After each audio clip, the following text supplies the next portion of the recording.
하시네.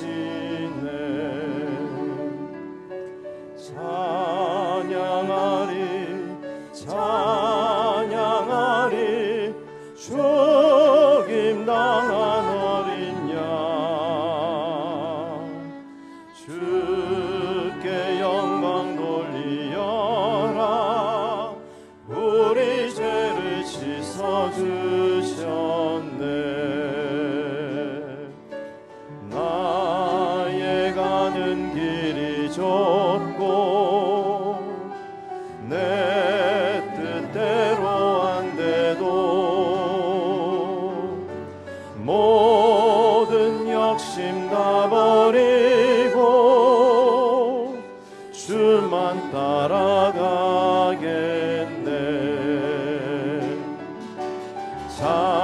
찬양하리 찬양하리 죽임당한 어린 양 주께 영광 돌리어라. 우리 죄를 씻어주셨네.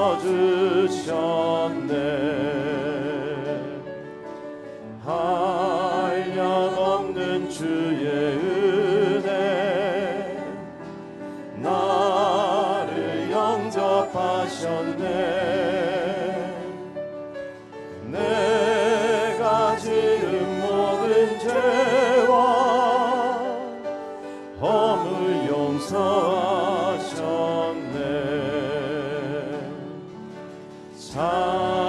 찬양하리 찬양하리 죽임당한 어린 양 주께 영광 돌리어라. 우리 죄를 씻어주셨네. 찬양하리 찬양하리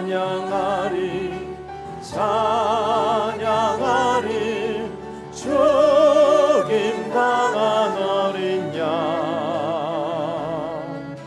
주께 영광 돌리어라. 우리 죄를 씻어주셨네. 성부 하나님께 성부 하나님께 영광 성자 예수께 영광 성령님께 또한 영광 모두 돌려드리세.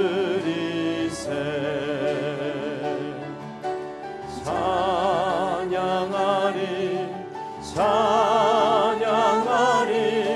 죽임당한 어린 양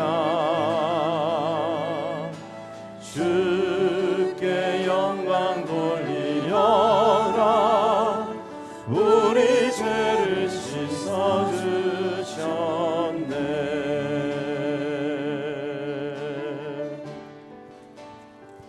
은혜로다 주의 은혜 날 살리신 주님의 그 은혜라.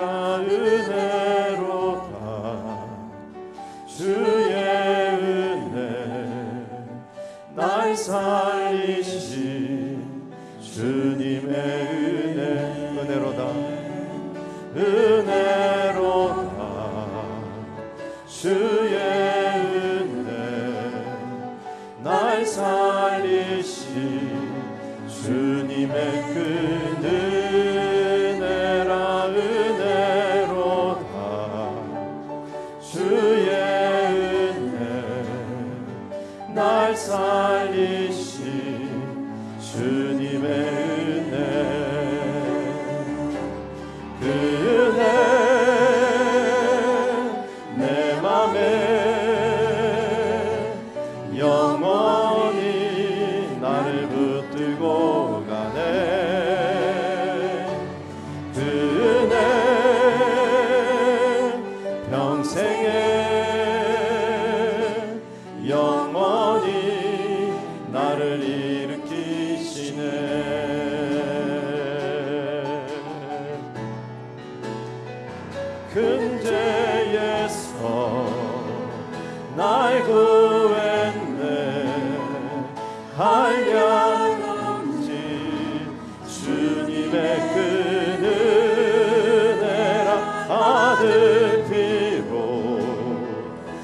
날 살렸네.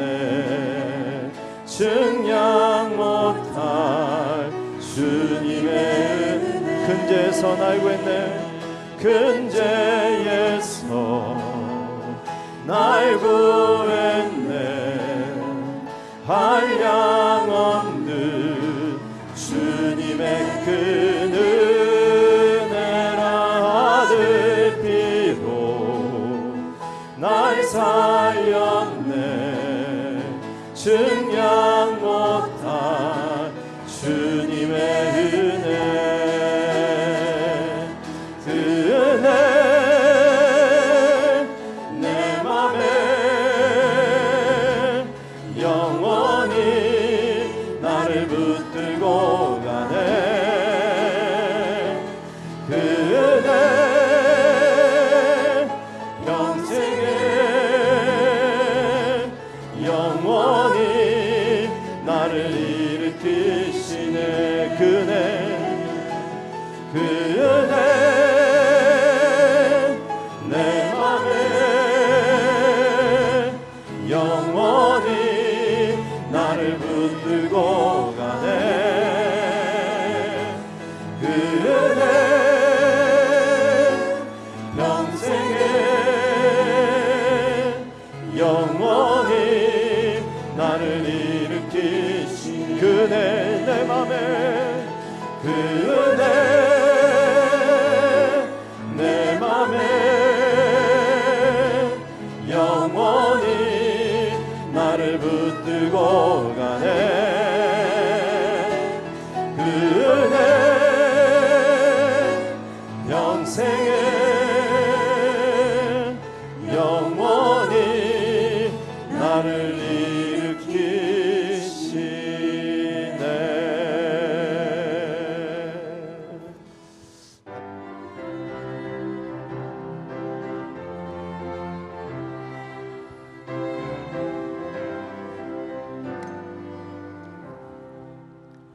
찬송으로 보답할 수 없는 그 사랑. 주님께 영광 할렐루야. 형제자매 모두 함께 모여 찬송해. 주님께 영광 할렐루야. 하나님의 자녀 크게 찬송 부르며 밝고 거룩한 길로 기쁨으로 나아가 주의 보좌 앞으로 속히 들어가겠네. 주님께 영광 할렐루야. 우리 받은 주님 은혜 한량 없도다. 주님께 영광 할렐루야. 기쁜 찬송 부르면서 천국 가겠네. 주님께 영광 할렐루야. 하나님의 자녀여 크게 찬송 부르며 밝고 거룩한 길로 기쁨으로 나아가 주의 보좌 앞으로 속히 들어가겠네. 주님께 영광 할렐루야. 만국 백성 천국에서 소리 높여서 주님께 영광 할렐루야. 영원토록 주의 공로 찬양하겠네. 주님께 영광 할렐루야. 하나님의 자녀여 크게 찬송 부르며 밝고 거룩한 길로 기쁨으로 나아가 주의 보좌 앞으로 속히 들어가겠네. 주님께 영광 할렐루야.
귀한 찬양 감사합니다. 우리 하나님 말씀 열왕기하 7장 1절에서 10절까지는 말씀을 한 절씩 교독합니다. 엘리사가 이르되 여호와의 말씀을 들을지어다. 여호와께서 이르시되 내일 이맘때에 사마리아 성문에서 고운 밀가루 한 서아를 한 세겔로 매매하고 보리 두 서아를 한 세겔로 매매하리라 하셨느니라.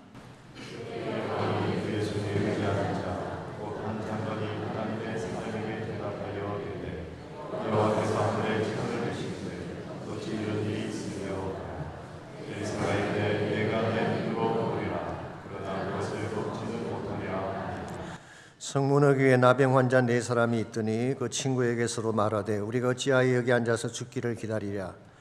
만일 우리가 성읍으로 가자고 말한다면 성읍에는 굶주림이 있으니 우리가 거기서 죽을 것이요 만일 우리가 여기서 머무르면 역시 우리가 죽을 것이라.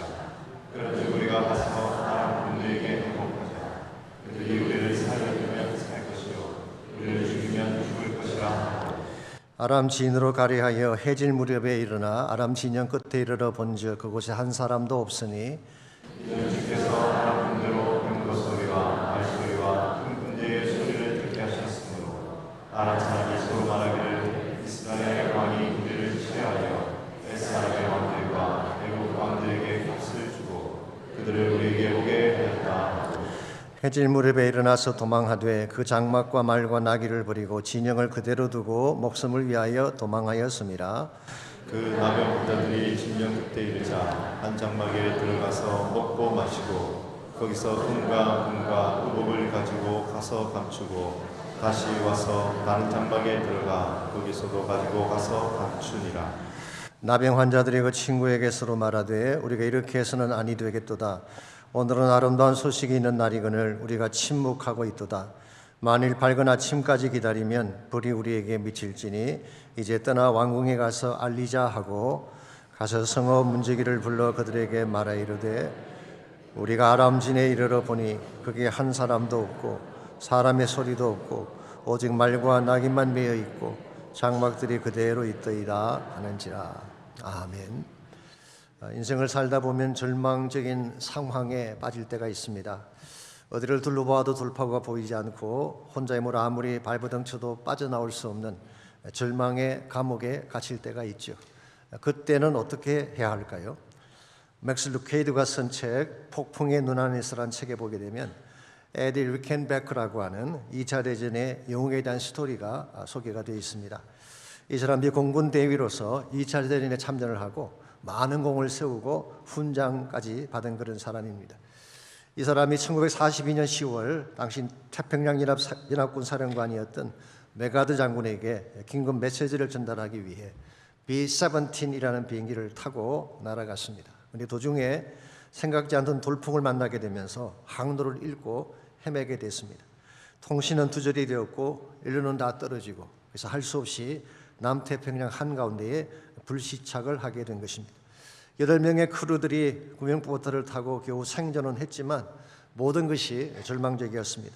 파도와 싸워야 했고 상어떼들을 물리쳐야 했고 낮에는 자기라는 태양과 싸워야만 했습니다. 더구나 8일이 지나자 비상식량이죠. 레이션이 다 바닥이 나서 먹을 것이 아무것도 없었습니다. 모든 것이 두절된 가운데에 먹을 것은 다 떨어지고 동서남북 어디를 둘러봐도 돌 자나 없는 남태평양 한가운데서 그들이 할 수 있는 일이 무엇이었을까요? Nothing. 아무것도 없었어요. 절망 속에 서서히 죽어가는 것 외에는 아무것도 할 수 있는 것이 없었습니다. 그런데 그때 에디 리켄베크가 하나님 앞에 나아가 함께 기도할 것을 제안을 했습니다. 그래서 그 모든 크루들이 한 마음으로 기도하고 찬양하기 시작했습니다. 순식간에 절망의 바다가 기도와 찬양의 월십 플레이스가 된 것입니다. 이와 같이 해서 기도를 마치고 에디가 자리에 앉는 순간 머리 위에 무엇이 앉는 것이 느껴졌어요. Something landed upon his head. 무엇인가 잡아보았더니 갈매기였습니다. 그래서 그들은 그 갈매기를 잡아서 살찜은 먹고 내장으로 베이트, 낚싯밥을 만들어서 고기를 낚기 시작했어요. 그 결과 그들은 죽지 않고 생존해서 돌아올 수가 있었습니다. 저것이 그 당시 신문에 보도되었던 그들의 생존에 대한 기사입니다. 여기서 한 가지 질문이 있죠. 갈매기라고 하는 새는 해변 가까이 사는 새입니다. 어떻게 수천 마리나 떨어진 남태평양 한가운데까지 갈매기가 날아왔을까요? 맥스 루케이드가 내린 결론은 하나입니다. Only God knows. 그것은 하나님만이 아시는 것이다. 절망을 깨뜨리고 희망의 출구를 주실 분은 하나님 한 분밖에 없다는 것입니다. 그렇습니다. 절망의 바다 한가운데에 떨어졌을 때, 동서남북 어디를 둘러봐도 도울 자가 없을 때, 그때 바라보아야 될 것이 바로 하늘입니다. 하늘을 향하여, 하나님을 향하여 기도하면 하나님이 뜻밖의 답을 준비하셨다가 해결해 주십니다. 이 사실을 믿고 어떤 절망이 나를 에워싸도 포기하지 않고 하나님께로 나가야만 진정한 축복을 맛볼 수 있는 것입니다. 매일 여러분의 삶 가운데도 예기치 않는 절망적 사건이나 절망적인 상황이 있을 것입니다. 사실 지금 우리 모두가 경제적으로 힘든 시기를 보내고 있지 않습니까? 비즈니스가 예전 같지 않습니다. 식당을 가보십시오. 손님들이 많이 줄었어요. 직장도 불안합니다. 여기에다가 과도한 불체자 단속으로 얼마나 많은 불안감 속에 살고 있습니까? 거리를 나가시면요, 트래픽이 확 줄었어요. 예전같이 많은 차들이 없습니다. 이유가 무엇인지 아시죠? ICE에서 무차별적으로 체포하기 때문이라고 합니다. 지난주 신문을 보았더니 다카 프로그램으로 미국에 머물고 있던 한 학생인데요, 청각장애자 학생까지 추방했다고 하는 기사를 보았어요. 요즘 흔히 볼 수 있는 문구 중에 하나가 No ice please 라는 문구입니다. 식당에서 드링크를 오더할 때 쓰는 문구가 아니라 이민정책을 반대한다는 No ice please, 그게 적힌 문구입니다. 어떤 분에게는 질병이 안겨주는 절망이 있고, 어떤 분에게는 암 선고나 또한 가족 간의 문제 때문에 신음하는 분들이 계십니다. 특별히 자녀가 고통 가운데 있을 때에 부모된 자가 느끼는 절망감은 이런 말로 표현할 수가 없을 것입니다. 제가 지난 주인가요, 예배를 마치고 나오는데 한 자매님이 얼굴에 눈물이 글썽한 가운데 저에게 말씀하셨어요. 제가 그날 설교 제목이 하찮은 기적은 없다였는데요, 꼭 자신에게 하신 말씀 같다고 고백하셨어요. 여러분, 하찮은 문제는 없습니다. 다른 사람들이 보기에는 작고 하찮아 보일지 모르겠지만 우리 자식에는 큰 아픔이 되는 고통의 문제가 얼마나 많이 있습니까? 이와 같이 수많은 문제 때문에, 수많은 사건 때문에 우리를 절망케 만드는 상황이 우리 삶의 현주소인데, 그럴지라도 여러분과 저는 절망의 감옥에 갇혀서 신음만 하고 있어서는 안 됩니다. 왜냐하면 하나님은 모든 절망을 깨뜨리고 새로운 축복을 가질 수 있는 능력의 하나님이시기 때문입니다. 이 사실을 믿고 어떤 절망 속에서도 하나님께로 나가야지 하나님의 길을 여시고 기적 같은 축복을 부어주시는 것입니다. 그러므로 우리가 어떻게 하면 이 절망의 감옥을 깨뜨리고 하나님께로 나아가서 진정한 차원의 복을 누릴 수 있을까? 오늘 본문을 통해서 저는 이것을 함께 정리해 보려고 합니다. 오늘 같이 읽은 본문에 보시면은 절망의 성에 갇힌 이스라엘 백성을 향하여서 하나님이 준비해 오신 축복의 소식을 전달하는 그 내용을 본문에 기록된 말씀입니다. 오늘 본문은 아람 왕 베나닷이 사마리아 성을 포위한 사건을 다루고 있는데요, 배경을 좀 더 정리해 드리기 위해서 잠깐 앞으로 가셔서 6장 24절에서 33절까지를 보시면, 먼저 24절입니다. 이후에 아람 왕 베나닷이 그의 온 군대를 모아 올라와서 사마리아를 에워쌌다고 했습니다. 제가 지난주에 말씀드릴 때 23절에서 아람 군사의 부대가 다시는 이스라엘 땅으로 들어오지 못했다라고 했는데, 어떻게 다시 침공을 했을까요? 아마 그렇게 반문하는 분이 계실지 모르지만 지난주를 다루었던 사건과 오늘 본문은 다른 케이스입니다. 지난주일 이스라엘을 공격했던 아람 군대는 지역적으로 공격을 해서 약탈을 했던 그런 부대를 말합니다. 그것은 다시 일어나지 않았어요. 오늘 본문의 케이스는 아람 왕 베나닷이 직접 온 군대를 동원해서 이스라엘의 수도인 사마리아 성을 포위한 사건을 다루고 있습니다.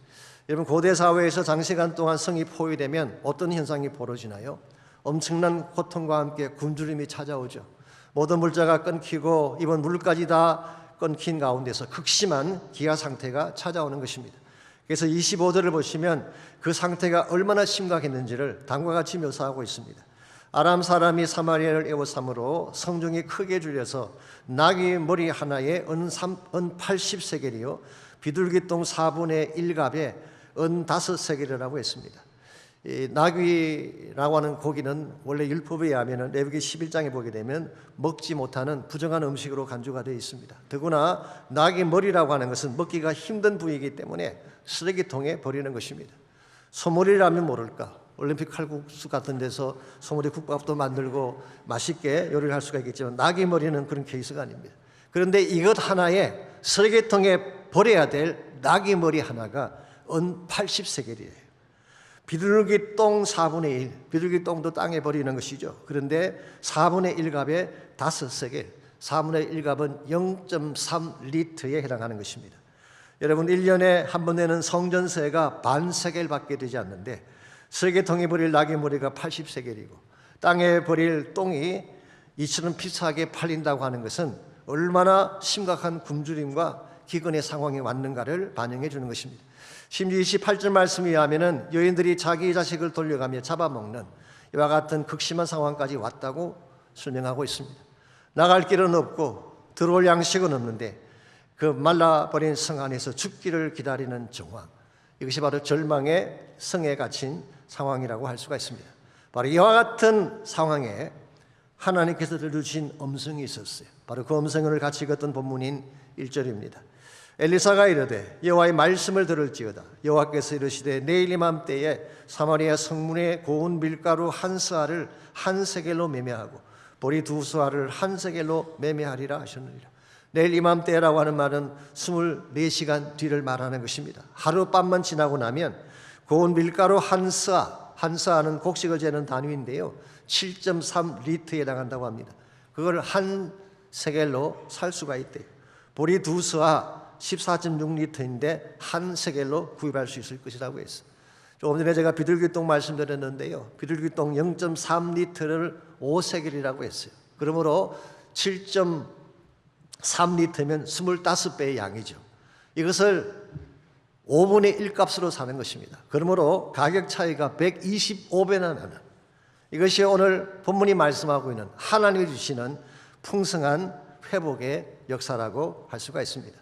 이건 단순히 생존하는 정도가 아니라 생존을 넘어서서 풍성한 축복으로 나아가는 삶을 의미하는 것입니다. 여기서 마치 요한복음 10장 10절에 기록된 크리스찬 삶과 유사한 면을 가지고 있습니다. 내가 온 것은 양으로 생명을 얻게 하고 더 풍성히 얻게 하는 것이라고 말씀했죠. 생명을 얻는다는 것은 구원을 말하는 것입니다. 우리가 예수님 믿을 때에 겨우 구원만 받는 정도가 아니라 구원받은 후에 풍성한 삶을 살게 한다는 것이죠. 이게 하나님이 준비하신 축복된 소식이에요. 하나님이 여러분과 저를 위해 예배해 놓으신 가장 아름답고 위대한 소식인 것입니다. 실제로 6절과 7절을 보시게 되면 하나님은 기가 막힌 방법으로 아람 군대를 다 쫓아내시고 그게 남겨진 양식과 전리품을 마음껏 누릴 수 있도록 준비해 주셨습니다. 이제 이 소식을 듣고 축복의 현장으로 달려가기만 하면 모든 것을 마음껏 누릴 수가 있습니다. 오늘 본문을 보니까 이와 같은 상황 앞에서도 모든 자들이 동일한 반응을 보인 것은 아닙니다. 이스라엘 왕 여호람은 엘리사를 원망하며 죽이려 했어요. 왕의 최측근인 한 장관은 여호와께서 하늘에 창을 내신 줄 어떻게 가능하겠느냐고 불신앙적인 고백을 했습니다. 또한 성 안에 갇혀있는 백성들은 두려움 가운데 떨면서도 그들은 이 성 밖을 향해 나아가지를 못했어요. 원망은 했지만, 불신은 했지만, 두려움은 했지만 이 성 밖으로 나가지 못했던 사람들이 많이 있었어요. 그런데 놀랍게도 전혀 생각지 않던 뜻밖의 사람들이 이 절망을 뚫고 하나님이 준비해 놓으신 축복의 현장으로 달려나갔습니다.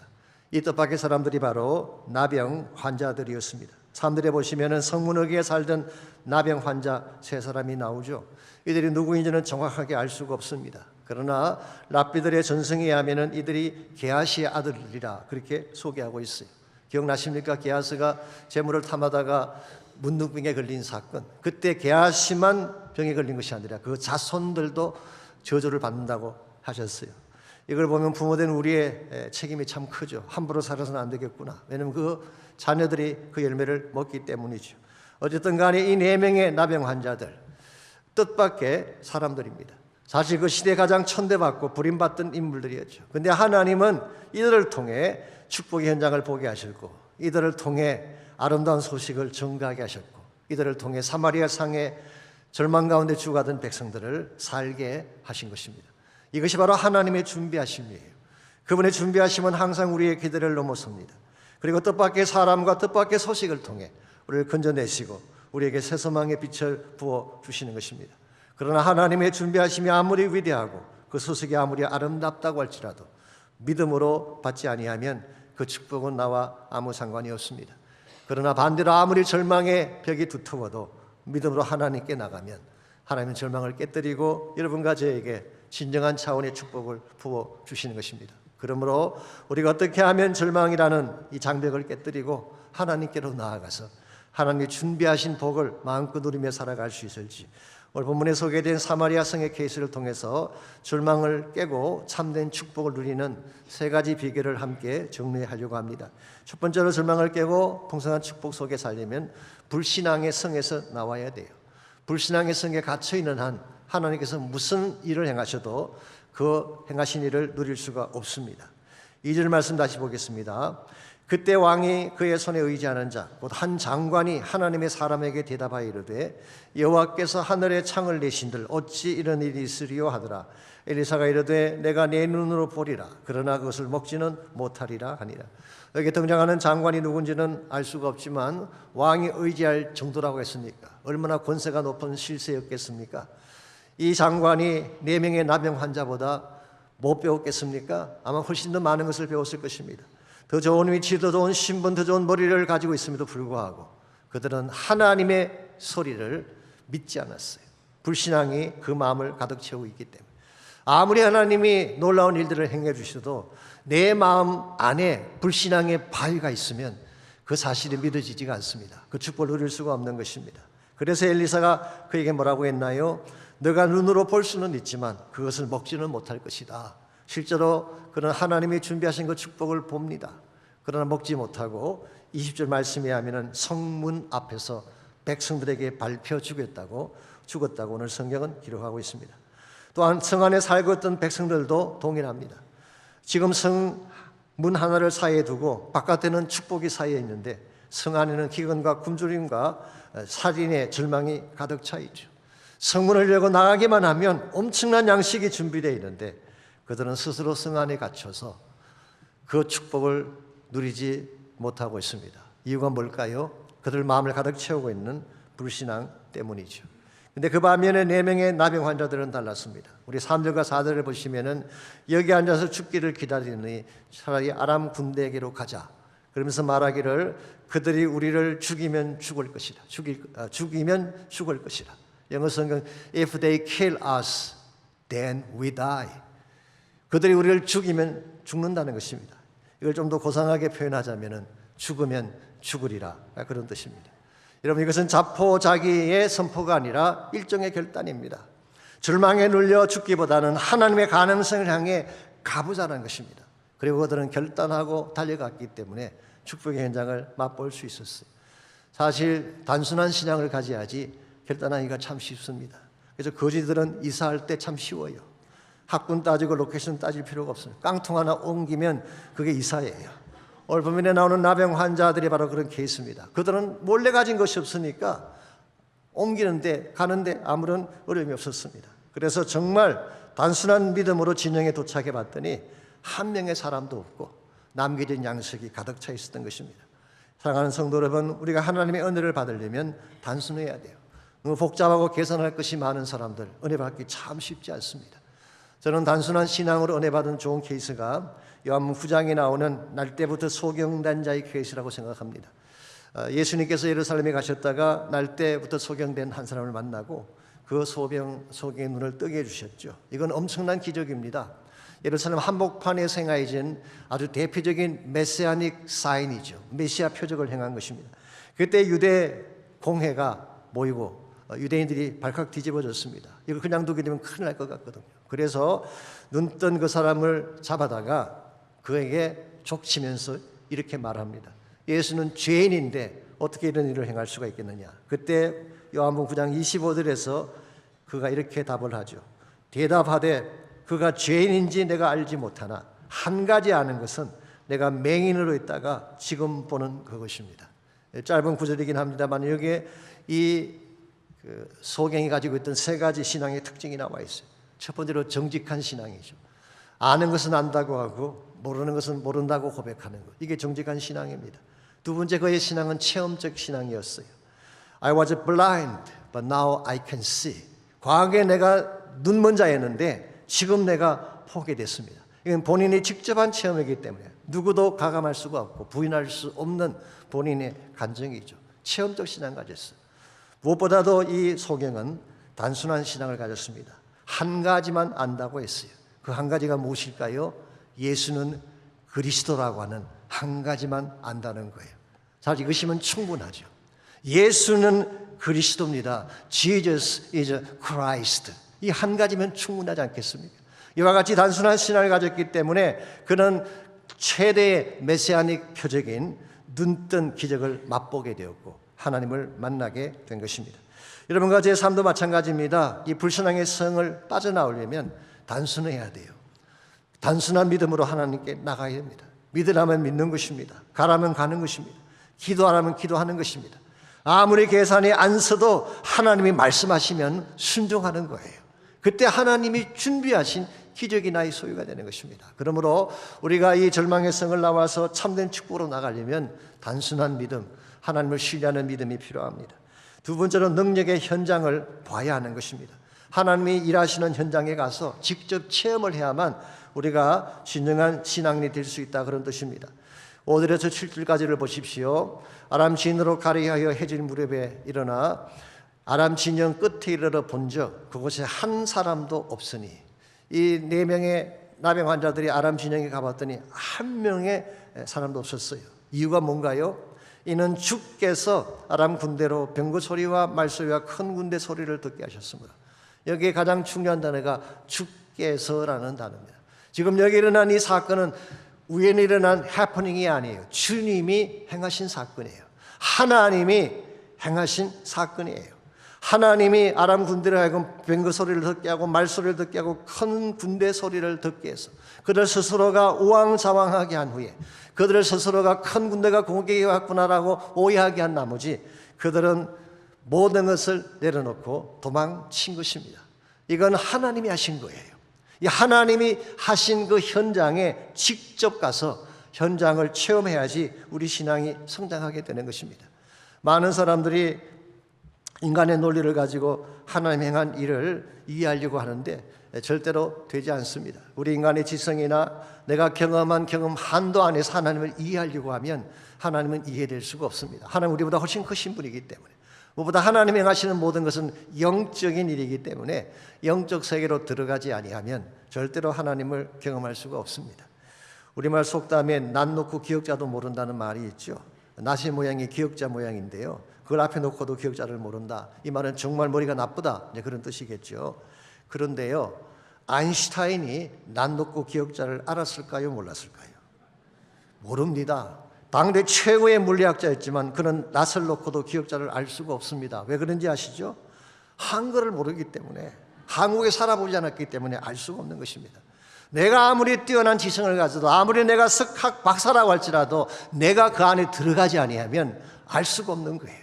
하나님의 영적 세계를 어떻게 나의 머리만으로 이해할 수가 있겠어요? 하나님 안으로 들어가서, 영적 세계 안으로 들어가서 하나님을 만나야지 영적 세계가 이해되는 것입니다. 알려지게 되는 거예요. 그래서 고린도서 2장 14절에서 사도 바울이 했던 유명한 말씀이 있습니다.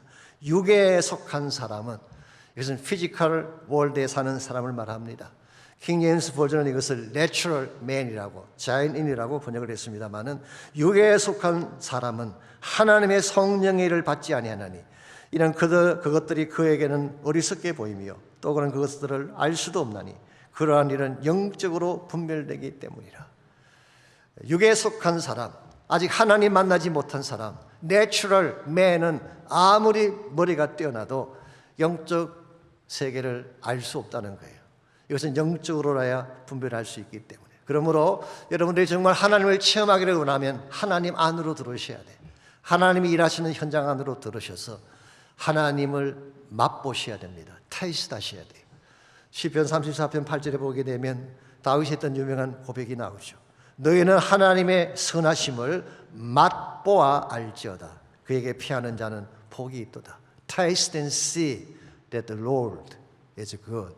하나님의 선하시다는 것을 어떻게 할 수 있겠어요? 맛볼 때. 사실 시편 34편은 다윗이 가장 어려운 공경에 빠졌을 때 기록한 말씀이죠.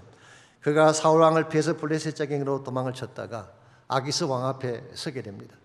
본인 생각에는 블레셋 사람들이 자기를 알아보지 못할 것이라고 생각을 했는데 뜻밖으로 신하 중에 한 명이 알아본 것입니다. 아니, 이 자가 바로 골리앗을 죽인 다윗이 아니냐. 이제는 꼼짝없이 잡혀 죽게 됐어요. 누구도 도울 자가 없는 그런 상황인데 그때 하나님께서 천사를 보내 그를 두르시고 그를 건져내 주셨어요. 이걸 경험한 후에 그가 고백한 것이 여호와의 선하심을 맛보아 알지어다. 이론으로 알 수 없습니다. 생각만으로 알 수 없습니다. 하나님을 경험할 때에 하나님을 알게 되는 것입니다. 이런 면에서 여러분이 문제를 당했을 때, 어려운 공경에 처했을 때 멀찍이 서서 생각만 하지 마십시오. 이론적인 차원에 머물지 말고 하나님께로 나아가서 하나님을 만나시고 체험하시기를 바랍니다. 참된 기적은 믿음의 현장으로 나왔을 때 일어나는 거예요. 기도 현장으로 나와서 성령이 임하고 하늘이 열리는 그 현장으로 나와서 하나님을 만났을 때에 여러분 삶의 변화가 일어나고 새 축복이 임하게 되는 것입니다. 이런 면에서 우리 모두에게 영적인 체험이 필요한데 영적 체험을 할 수 있는 가장 좋은 기회가 여러분 앞에 준비가 되어 있습니다. 그게 뭘까요? 우리 다음 주부터 시작되는 중국기도 축제입니다. 지금 저희 교회가 13년째 중축을 하고 있는데요. 중국기도 축제는 하나님을 깊이 만나는 시간입니다. 세상과 나는 간 곳이 없고 구속한 주만 보는 시간. 하나님 한 분만 바라보며 기도하는 시간. 두 번째로 나의 모든 것들을 토해내며 치유받는 시간입니다. 우리 안에 많은 엉킨 것들이 있어요. 토해내지 아니한 죄악들이 있습니다. 누구에게도 말하지 못했던 엉어린 가슴들이 많죠. 이 모든 것들을 토해내며 하나님이 치유를 받는 시간이에요. 무엇보다 이 중국기도 축제는 국가를 위해, 민족을 위해, 열방을 위해, 우리의 가정을 위해, 우리 자녀를 위해 부르짖으며 기도하는 시간입니다. 무너진 텀 사이에 들어가서, 갭 사이에 들어가서 성벽을 부여잡고 기도하는 시간. 오늘 우리의 가정이 무너지고 있지 않습니까? 누군가는 그 틈 사이에 들어가서 기도를 해야 돼요. 우리 자녀들의 삶이 흔들리고 있지 않습니까? 누군가는 그 사이에 들어가서 그들을 위해 중보하며 기도해야 돼요. 우리가 중보하며 기도하지 아니하면 그들의 인생은 무너지는 것입니다. 그러므로 중축은 너무나 중요한 사건이에요. 무엇보다 이 중보기도 축제는 기적을 경험하는 시간입니다. 저희 교회 사역 가운데 이처럼 많은 기적과 많은 간증이 나온 집회가 없어요. 하나님이 임재하시기 때문에 하나님만이 하시는 능력들이 중축기간 동안에 나타나게 되어 있습니다. 그러므로 사랑하는 성도 여러분, 안 된다, 할 수 없다, 이제 끝났다 말씀하지 마시고 능력의 현장으로 나오십시오. 기도하시기 바랍니다. 그리고 하나님을 만나시기 바랍니다. 이와 같이 우리가 죄악의 절망 가운데서 절망을 깨고 나오려면 1차적으로는 불신앙에서 나와야 돼. 불신앙의 성 안에 갇혀 있으면 하나님을 만날 수가 없습니다. 두 번째로 하나님이 일하시는 능력의 현장을 경험해야 됩니다. 주님의 능력의 현장으로 나와야 하는 것입니다. 마지막 세 번째로 이와 같이 우리가 불신앙에서 나와서 하나님의 축복의 현장을 경험했다면 그 다음 해야 될 우리의 사역이 뭘까요? 축복의 소식을 전하는 것입니다. 우리가 예수님 만난 이후에 기적을 경험하고 우리가 은혜를 누리는 것 귀한 사건입니다. 그러나 거기서 멈추면 안 된다는 거예요. 그 축복을 나누며 증거할 때에 우리 모두가 진짜 하나님의 기적을 맛본 자답게 살아갈 수가 있는 것입니다. 8절을 보겠습니다. 나병 환자들이 진영에 도착했을 때 처음 보였던 반응이 8절에 기록이 되어 있죠. 그 나병 환자들이 진영 끝에 이르러 한 장막에 들어가서 먹고 마시고 거기서 은과 금과 의복을 가지고 가서 감추고 다시 와서 다른 장막에 들어가 거기서도 가지고 가서 감추니라. 그들이 처음 진영에 들어갔을 때 그 앞에는 엄청난 음식들을 먹기 시작해요. 마시기 시작해요. 그리고 은근 부하들을 감추기 시작했습니다. 이게 사실 인간의 본성이죠. 배고픔을 채우고 물질을 갖고 싶어하는 욕망은 누구에게나 있는 것입니다. 솔직히 말씀드려서 그동안 나병 환자들이 얼마나 굶주려 왔습니까? 얼마나 많은 천대와 차별을 당해 왔습니까? 그런데 이제 그들 앞에 마음껏 먹고 마실 수 있는 음식이 있어. 은근 보화가 있어. 그걸 먹고 마시고 감추고 싶어 하는 본능. 어떤 면에서는 이해할 수가 있죠. 그런데 여기서 멈추는 것이 아니라, 끝나는 것이 아니라 그 다음 절이 중요합니다. 9절이죠. 나병 환자들이 그 친구에게 서로 말하되 우리가 이렇게 해서는 아니 되겠도다. 오늘은 아름다운 소식이 있는 날이거늘 우리가 침묵하고 있도다. 만일 밝은 아침까지 기다리면 벌이 우리에게 미칠지니 이제 떠나 왕궁에 가서 알리자. 우리가 이렇게 해서는 아니 되겠도다. 한글 성경에서는 우리의 소위가 선치 못하도다 이렇게 번역이 되어 있어요. 영어 성경은 What we are doing is not right. 우리가 지금 하고 있는 일이 바른 일이 아니야.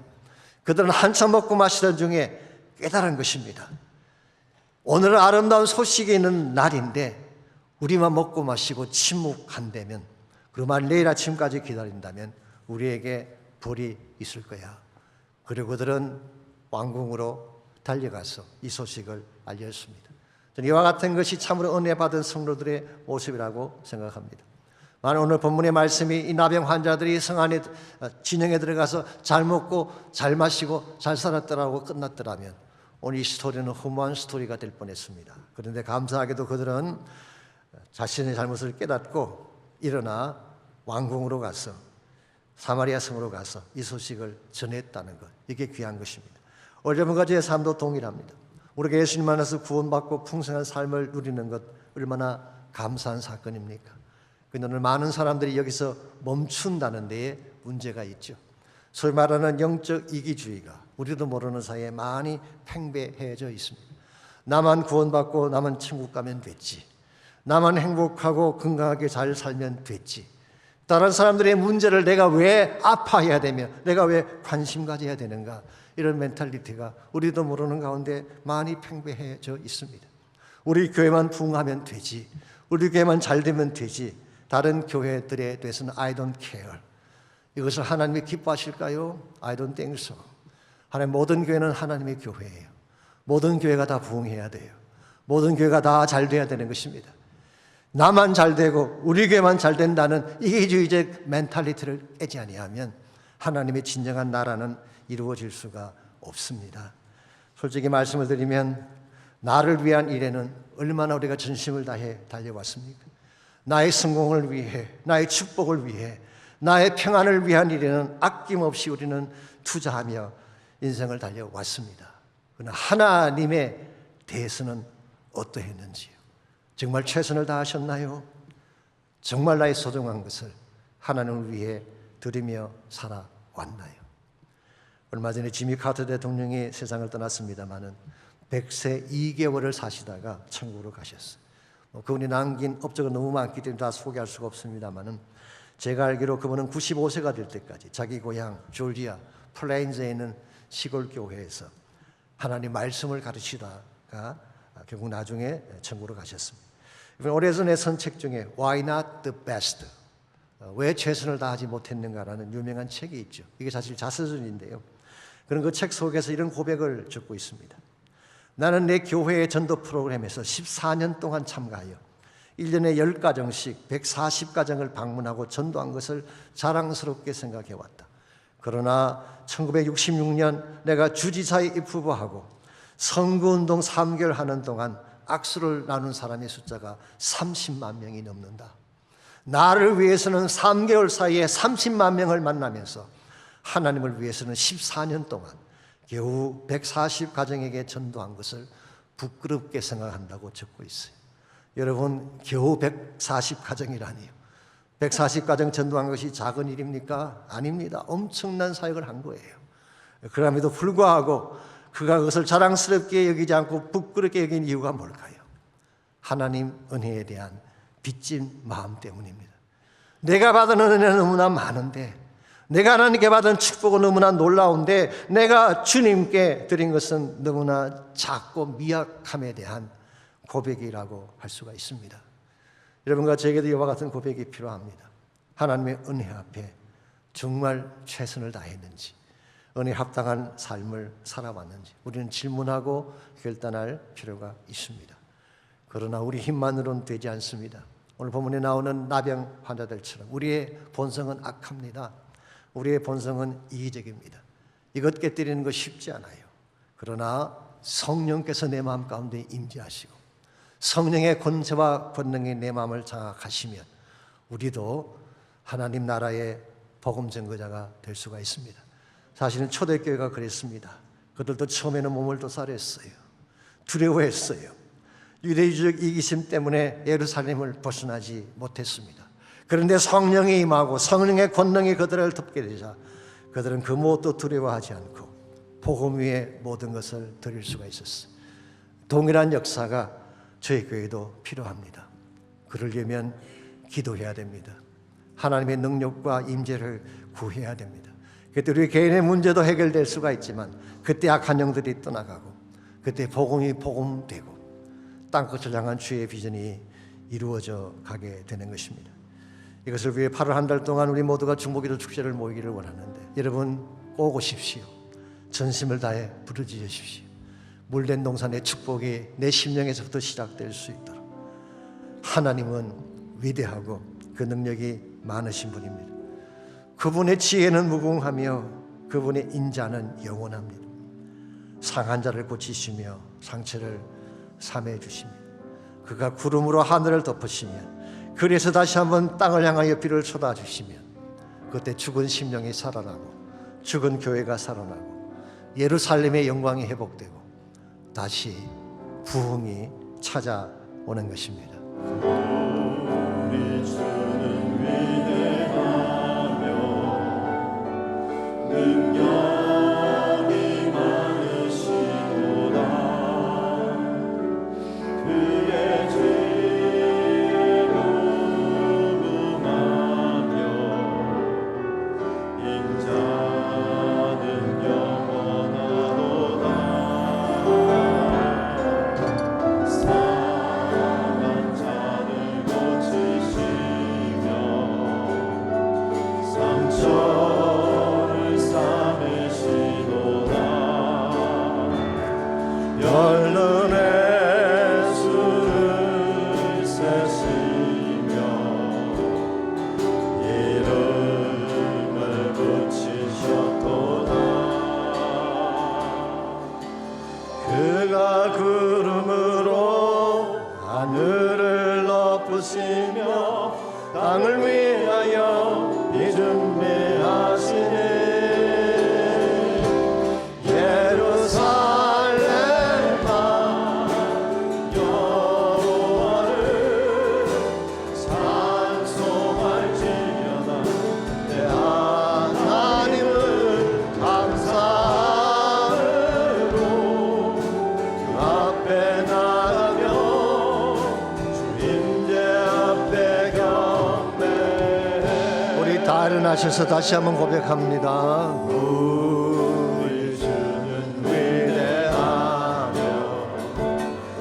능력이 많으시도다. 그의 지혜 무궁하며 인자는 영원하도다. 상한 자들 고치시며 상처를 삼으시도다. 열렬의 수를 세시며 이름을 붙이셨도다. 그가 구름으로 하늘을 덮으시며 땅을 위하여 비 준비하시네.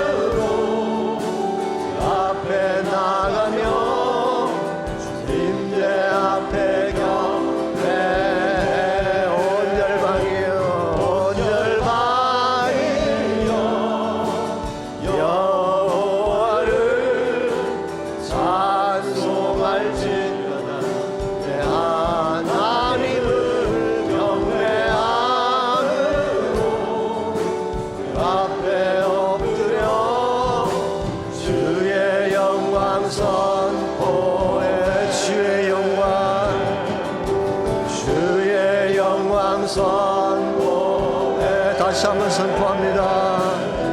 주의 영광 선포해.